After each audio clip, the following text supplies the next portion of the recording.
Hi everybody, Steve Griffiths here, developer of the MTPredictor software program. Well, here we are a few days later after the Trump victory in the US elections, so let's have a look at what the markets made of that. But before we get on to looking at the markets, I'd like to just remind you all of our risk disclaimer and remind you all that all examples in these videos should be considered as hypothetical. They weren't traded. That's not what we do in these videos. Also, there's risk of loss in trading and investing. All trade decisions are your own responsibility. This is for CTFC regulations. We have to provide a risk disclaimer at the beginning of our videos. So now we've done that, let's bring up MTPredictor and having a look what the markets have been doing. Right, you can see that on the day of the election, this is a daily chart of the ES. We had a open, then a huge decline down, then a rally straight back up again, and now we're just messing around these levels. So this is what I said, or why I said in the last video that you'd probably want to avoid trading over the election results, because certainly some very vicious moves there, some very vicious moves. So where are levels of support and resistance now? Well, if we take our DP off this prior pivot high here, that could be an area of resistance if the market gets up into that level, but otherwise we might have to wait till the market settles down a bit before we get any meaningful levels on the ES. Let's have a look at the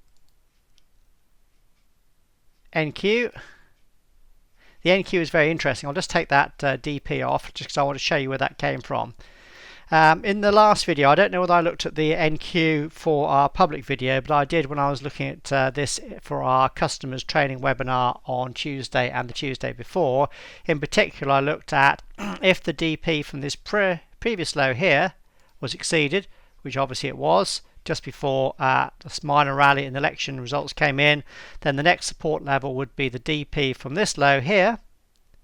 Remember, these would have been on the chart in advance there before the market even got there, and as you can see on the NQ anyway, the shock moved down and then back up again, stopped right at our DP support, so that was actually quite nice there. But as far as where we are now, well, as we've seen, the market went up and went down yesterday and is starting to decline off again here. So I think we need to wait for a few more days, a week or so, to let it settle down and to see whether in particular this support level holds.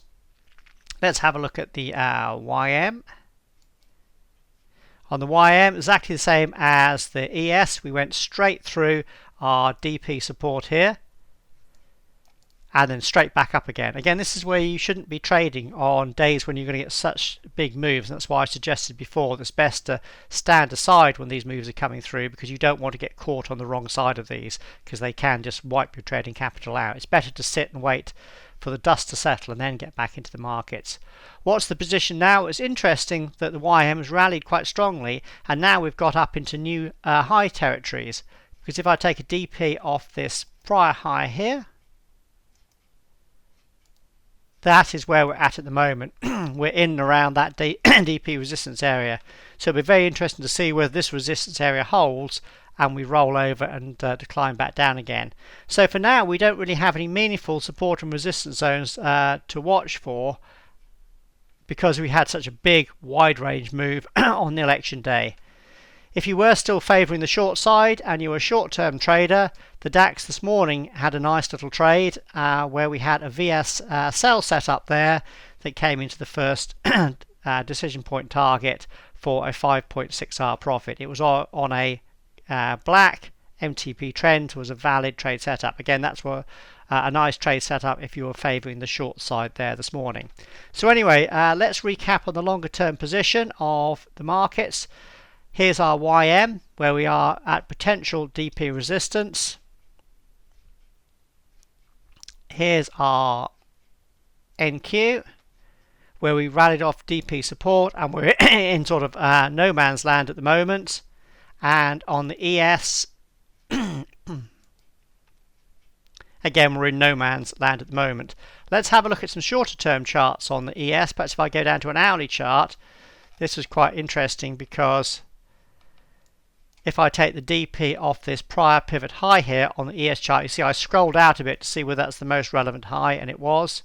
So if I take a DP off that last high just before the election results started to come in. You can see this is when the results started to come in. It went straight down and then went straight back up again. This is why you shouldn't be caught in these kind of moves. It's not worth trying to trade it. So let's take a DP off here, and you can see how, actually I'll take that daily one off just so we're not confused, and here you can see we have our hourly resistance on our ES and how we came up and hit that hourly resistance on the rally back up off that main low. So it'll be interesting to see whether this hourly resistance here holds and the market starts to roll over. So again, we're in a very interesting position in the markets here at the moment, where we had some shock moves, and now we're in an area of where we need the markets to settle down a bit before we get any meaningful direction.